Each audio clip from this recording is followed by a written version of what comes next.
세상 모든 취업 이야기 비밀노트 톡톡. 오늘은 트러스톤 컨설팅의 차재훈 강사님과 함께합니다. 어서 오세요. 안녕하세요. 반갑습니다. 요즘 유난히 추워서 길이 많이 미끄럽잖아요. 그렇죠. 좀 빙판길이 많아서 여행 가기도 조금 무섭고 그런데 네. 좀 미끄러우시죠? 출근하실 때. 저는 뭐 신발 브랜드를 밝힐 수는 없고 미끄러움을 방지할 수 있는 그 슈즈를 선택하고 지금도 신고 있습니다. 그래요? 지금 대화가 이런 흐름이면 안 되는데 네. 이런 어떤 이동 간에 다치고 우리 몸이 아프고 힘들 때 누가 우리를 케어해주고 누가 도와주지 싶을 때 필요한 게 사실 또 손해보험 뭐 그런 거 아니겠습니까? 네. 저희의 대본 수화율은 오늘도 아주 훌륭했다. 네, 이 메리츠 그렇죠. 화재 해상 보험의 최근 동향을 살펴주신다고 들었습니다. 말 안 끝났는데 바로 넘어가시네요. 알겠습니다. 오늘 담당하게 될 기업이 메리츠 화재 보험인데요. 네. 해당 기업이 지난 10월 1일 날 창립 100주년을 맞았습니다. 우리나라에 유일하게 보험사인데 100주년 된 보험사가 있다는 게 놀랍지 않습니까? 최신 동향을 먼저 이렇게 말씀을 드리게 된 데에는 해당 기업의 역사가 있었기 때문에 가능했습니다. 1922년도에 조선화재해상보험 주식회사를 시작으로 동양화재해상보험 그리고 한진그룹 편입 이후에 계열 분리가 된 2005년부터 메리츠 화재해상보험의 역사가 있는 이 기업을 오늘 채용 소식으로 좀 준비를 해보게 되었습니다. 네, 그럼 메리츠 화재해상보험 어떤 기업인가요, 쌤? 회사 이름에서부터 이미 사업의 특징이 묻어나고 있습니다. 손해보험, 화재, 해상. 결국 보험사가 취급해야 될 여러 가지 보험 상품을 취급하고 이를 서비스화하는 기업으로 알려져 있는데요. 2015년에 부임하신 김용범 부회장님의 혁신 경영이 빛을 발하는 회사의 특징을 다양하게 담고 있다는 게 특징입니다. 이를테면 올해 3분기 당기 순이익이 2,600억 원에 이르렀고요. 매출액 2조 6,698억 원, 영업이익은 3,500억 원 정도에 해당이 됩니다. 계열 분리를 한 2015년부터 17년 동안 시가총액이 23배 정도 증가를 했고요. 자산이 10배 정도 증가를 한 그런 기업입니다. 결국 이 장기인 보험 매출, 그러니까 암보험이나 건강보험, 치아보험과 같이 우리의 일상생활 속에서 가입해두면 좋을 든든한 그런 보험들과 관련된 매출들이 지속 가능하게 성장을 하고 있는 기업이라고 할 수 있고요. 탈권위주의, 업무 효율성과 자율성 극대화, 일과 삶의 조화를 통한 행보 추구, 철저한 성과 보상. 이게 왜 중요한지는 이따 자기소개서를 다룰 때 좀 자세히 말씀을 드리겠지만 이러한 시그니처한 접근을 바탕으로 2025년에 장기인보험 매출 1등, 당기순이익 1등, 시가총액 1등을 노리는 메리츠 화재 해상보험이라고 할 수 있습니다. 현재 업계는 삼성화재가 부동의 1위를 달리고 있고 나머지 그룹들이 있거든요. 이를테면 현대해상이나 DB손보, KB손보 그리고 메리츠 화재가 현재 있는데 앞으로 정상을 차지하기 위한 다양한 시도와 노력들이 현재 다양한 서비스들을 통해 이루어지고 있는 대표적인 메리츠 화재 해상보험이다. 이렇게 좀 말씀을 드리겠습니다. 네, 그렇다면 이 메리츠 화재 해상보험 채용 소식에 대해서 조금 더 자세하게 설명 좀 해주실까요? 예, 준비된 화면이 있다면 같이 한번 좀 만나보도록 하겠습니다. 일단은 뭐 모집 요강을 보면 뭐 그렇게 많은 분야에서 채용을 하지는 않습니다. 전략 영업 총괄 그리고 기업 보험 총괄로 나뉘는데요. 근무지는 기업 보험 총괄은 이제 본사에서 근무를 하게 되는 것이고요. 근무지가 수도권, 충청, 호남, 경북, 부산으로 나뉘어진 RM 직무가 있습니다. 지원 자격으로 보면 졸업을 하실 예정이시거나 현재 졸업을 하신 분들로서 전공 무관의 2자릿수의 채용. 제가 봤을 땐 전략 영업 총괄 쪽에 좀 더 많은 채용의 규모가 있을 것이고 기업 보험 총괄 부분은 지원 파트, RM 상품, 심사, 기업 영업과 같이 조금은 약간명의 채용들이 있을 것으로 판단이 됩니다. 이 눈에 띄는 점은 두 가지인데 대졸 초임 부분의 경우는 5,700만 원 수준, 뭐 인센티브 별도 지급과 함께 제공이 된다는 게 특징이고요. 이렇게 대졸 초임이 높다는 건 그만큼 업무의 강도도 조금은 있을 수도 있다. 근데 뭐 이게 뭐 디스를 한다거나 회사에 대한 안 좋은 의견을 드리겠다는 게 아니고요. 그만큼 중요한 업무를 담당하는 기업과 업무들이니까 거기에 합당한 나의 연봉이 지급이 되는 것이다. 이렇게 이해해 주시면 좋을 것 같습니다. 전형 방법을 보면요. 전략 영업 총괄과 기업 보험 총괄이 전형이 좀 다르게 나와 있다는 게 특징입니다. 1차 면접, 2차 면접까지는 똑같은데 이 토론과 프레젠테이션 면접이 따로 있는 게 전략 영업 총괄 부분의 특징이고 3차 면접이 있는 게 기업 보험 총괄의 특징이라고 할 수 있습니다. 그 이후에 신체 검사와 입사를 담당하게 되고요. 1월 1일 밤 12시까지 모집 요강이 나와 있다는 게 특징입니다. 기본적으로 이 전략 영업 총괄의 경우는 그리고 기업 보험 총괄의 경우도 모집 요강 안에서 어떤 업무를 담당하는지가 자세히 나와 있고요. 이런 분이 있으면 좋겠습니다라고 하는 부분들을 좀 유의하셔서 본인의 향후 면접 답변까지도 나에 대한 컨셉 잘 갖추어 나가시면서 답변을 만들어가는 것도 하나의 팁이 될 수 있을 것 같습니다. 네, 이번 채용의 특징이 있다면 어떤 게 있을까요, 쌤? 두 가지가 있는데 일단은 지금 그 모집하는 분야마다 전형이 조금씩 차이가 있다라는 점입니다. 뭐 토론과 프레젠테이션 너무 어려운 거 아닌가라고 지레짐작 걱정하시기보다는 지금부터 지원을 한다는 전제하에 주말마다 틈틈이 관련된 기출 문제를 서칭을 통해서 찾아보시거나 실제 스터디 등을 통해서 한번 연습을 개인적으로든 스터디척으로도 한번 좀 준비해 보시는 것이 1차적으로 좋겠고요. 자기소개서 문항이 조금 시그니처한 문항들이 존재합니다. 그 말인즉슨 자기소개서를 다 읽는다는 것으로 확인이 되고요. 또 동시에 면접 질문이 될 수 있는 도구로도 자소서 문항이 쓰일 수 있다. 이 점이 다른 손해보험사들의 채용과는 조금 차이가 있겠다 이렇게 말씀을 드립니다. 네, 그럼 저희 모두의 채용톡톡에서 메리츠 화재 해상보험 채용 소식에 도전을 하시는 분들 위해서 또 도움을 드려야 되잖아요. 자기소개서 작성 방법을 가이드해드리는 시간을 가져보도록 하겠습니다. 자소서 항목 1번부터 하나하나 살펴볼게요. 1번입니다. 메리츠 화재에 지원하게 된 동기 및 본인의 어떤 점이 메리츠 화재의 기업 문화와 닮았는지 성장 과정을 토대로 소개해 주십시오. 600자입니다. 이 항목 어떻게 접근하고 작성하면 좋을까요, 쌤? 예, 기본적으로 이 문항들이 두 가지가 혼합된 형태들이 많다는 게 특징입니다. 1번 문항만 봐도 지원 동기만 물어봐도 될 것 같은데 성장 그 옆에 배경. 그렇죠. 성장 배경을 또 메리츠 화재의 기업 문화와 닮았느냐라는 이중적으로 질문이 나온다는 게 특징인데요. 글자 수 비중을 어떻게 하는지는 크게 중요하진 않습니다. 성장 과정을 토대로 소개해달라고 했으니까 상대적으로 지원 동기보단 성장 과정을 더 적어야 될 것 같다. 네, 좀 그렇게 쓰시면 됩니다.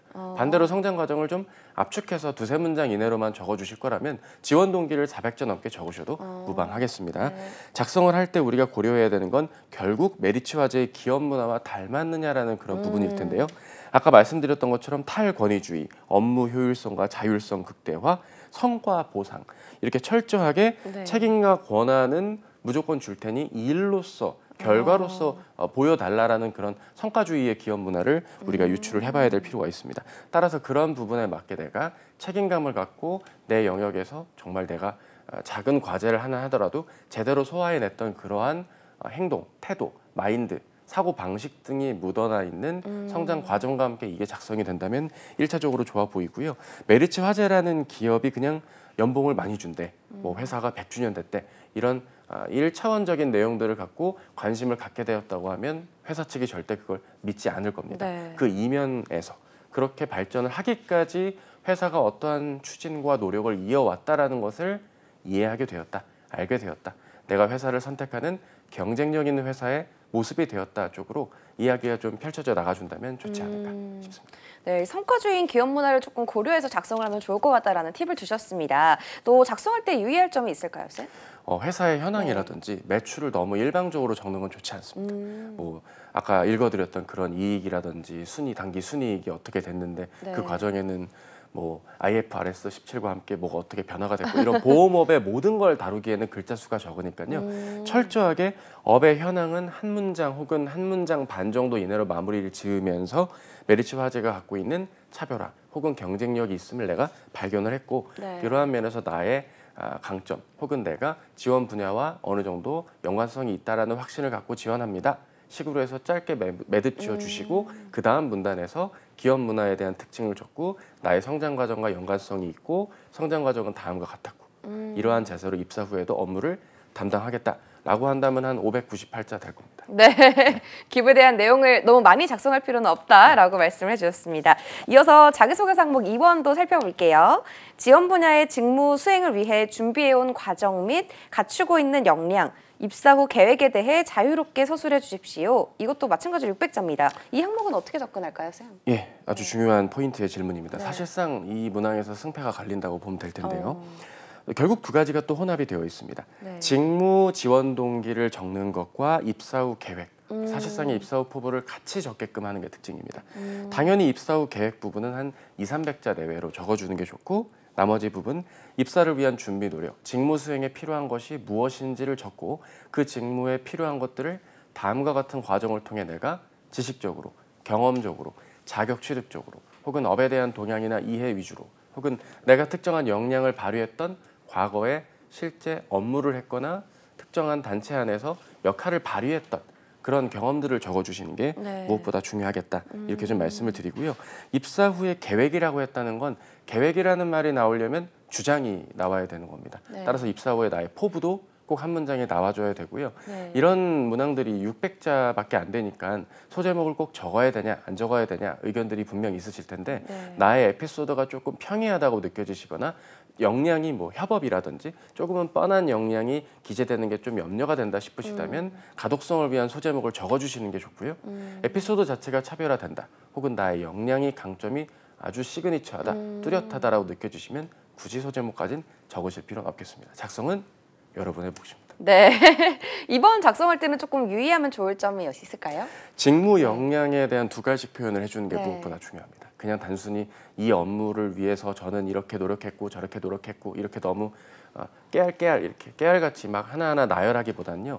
이 업무는 이런 역할을 담당해야 되는 일이고 이 역할 수행에 필요한 역량 한 개 혹은 두 가지를 내가 보유해 있으며 이는 과거 이러한 활동부터 저러한 실무 경험 혹은 이러한 자격 취득 등을 통한 베이스적인 배경적인 지식적인 측면을 다져왔기에 내가 이 직무에 적합해지고 있었다 정도로 요약해서 적어주시는 게 무엇보다 중요하겠습니다. 이게 무슨 좀 쓰고 싶은 대로 적으시면 안 되거든요. 그러니까 본인의 경험부터 쓰고 싶은 마음이 있으실 수도 있습니다. 혹은 특정한 타사에서 근무를 했던 아르바이트 경험이나 인턴 경험이 혹시 있으셨다면 그거부터 드립다 적고 싶은 그 마음은 이해가 됩니다만 왜 이 경험을 적어야 되는지의 이유에 해당될 수 있는 업무 내용 하나, 그 업무에 필요한 역량 이 두 가지만큼은 꼭 초반부에 적어주는 두갈식 기술이 필요하겠습니다. 네, 알겠습니다. 이어서 3번 문항도 살펴볼게요.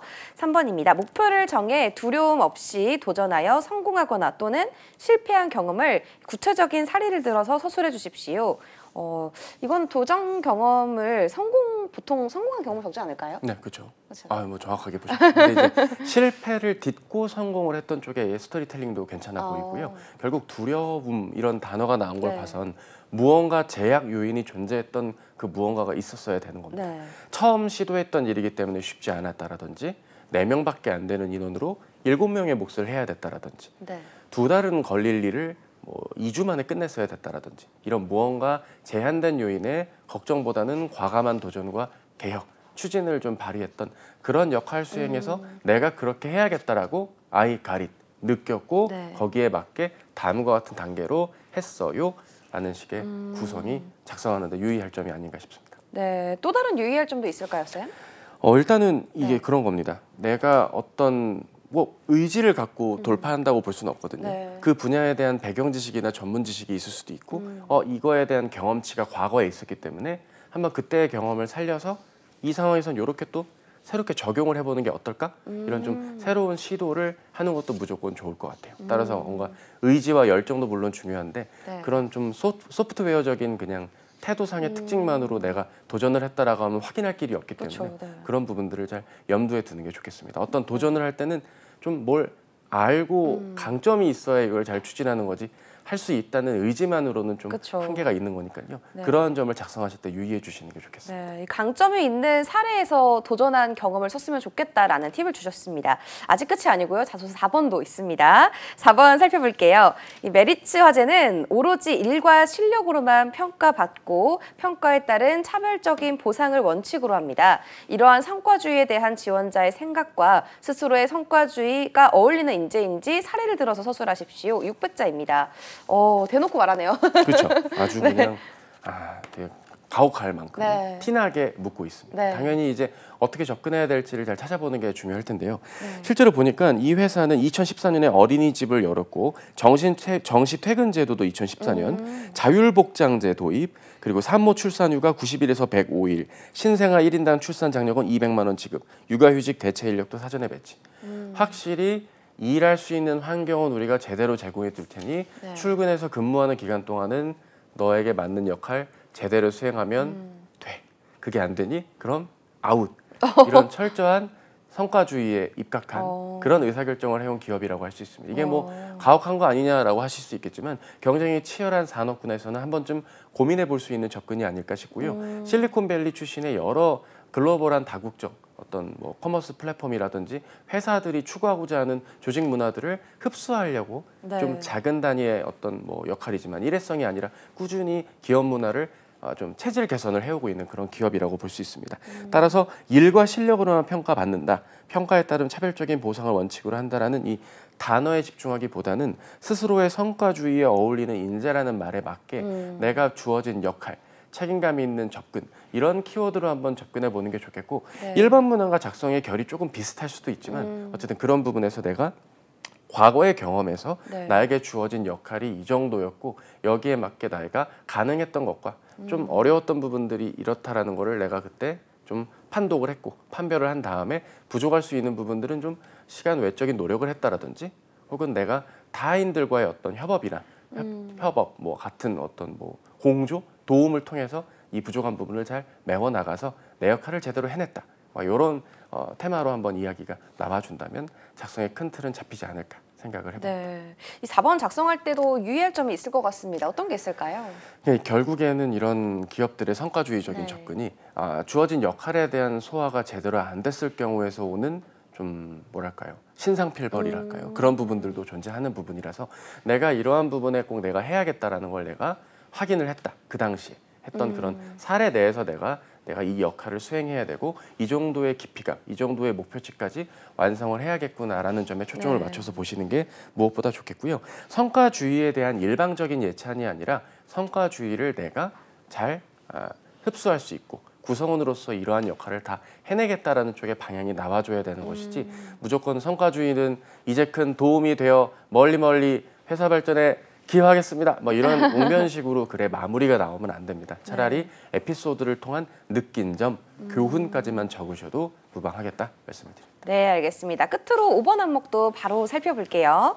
5번입니다. 지원자가 입사 후 이 회사라는 새롭고 낯선 환경에서 기존 직원들과 하나의 팀이 되어 적응해 나갈 수 있을지 본인의 가치관과 지금까지의 경험을 토대로 서술해 주십시오. 마찬가지로 600자입니다. 이거 조금 문항은 이 문항 속에 힌트가 조금 담겨 있는 것 같아요. 맞습니다. 어떻게 작성하면 좋을까요? 예리하게 보셨네요. 일단 문항을 봐도 알 수 있는 게 회사라는 낯선 환경, 기존 직원과 하나의 팀이 되어 이러한 부분들에 맞게 과거의 경험에서도 조금은 낯선 환경이라든지 네. 내가 원래 담당하지 않은 역할을 수행했던 그런 경험들로서 한번 이야기를 펼쳐보시는 게 좋겠습니다. 그리고 꼭 협업이라는 게요. 무조건 내가 일당백으로 타인에게 동기부여를 해주고 배려를 하고 헌신을 하는 것도 맞지만 네. 혼자 하기 어려운 일을 타인과 함께 같이 만들어가는 것도 일정 부분 필요하겠거든요. 네. 아까 제가 좀 전에 4번 문항에서도 성과주의에 이야기할 때 이 부분을 표현을 써드렸는데 만약에 4번 문항을 다른 내용으로 할 거라면 5번 문항의 협업이 너무 좀 일상화되고 뻔한 협업이었다면 말씀드린 것처럼 혼자 하기 어려운 역할, 내가 할 줄 아는 것과 모르는 것을 구분질 줄 아는 것도 굉장히 중요합니다. 그래서 내가 도움이 필요한 영역에서는 이렇게 역할 배분을 균등하게 분명하게 나누어서 같이 무언가를 이루어내는 그러한 성과주의의 협업, 거기에 입각한 내용으로 한번 내 과거 경험을 재구성해 보거나 기억해내셔서 작성을 해보는 게 좋을 것 같습니다. 네, 성과주의에 입각한 이 협업에 대해서 생각을 해보면 좋겠다라고 팁을 주셨습니다. 5번 작성할 때 유의할 점이 있다면 어떤 게 있을까요? 그 대부분 이제 유학생분들과 네. 과제를 하는 일들이 많습니다. 아마 저와 같은 직업을 가진 분들은 지금 제가 무슨 얘기하는지 아실 겁니다. 대부분 이제 동남아권 학생이라든지 동유럽권 학생들과 의사소통이 안 돼서 팀이 와해되는 경험. 하지만 내가 일당 백이 되어 그분들의 니즈를 알고 다 같이 모여서 잘 이끌었다. 이런 글을 쓰시는 분이 전국에 한 436분은 더 계실 겁니다. 따라서 이런 너무 킬링볼스에 가까운 뻔한 경험들로 이런 걸 적으면 서류는 어떻게 통과되더라도 면접 때 아마 다른 경험 더 없냐고 물어보게 될 겁니다. 따라서 내 협업을 좀 윤택하게 입체적으로 표현할 줄 아는 그런 경험 재발견도 무엇보다 필요해 보입니다. 네, 일당백과 같은 이 뻔한 경험은 적지 않았으면 좋겠다라는 팁을 또 주셨습니다.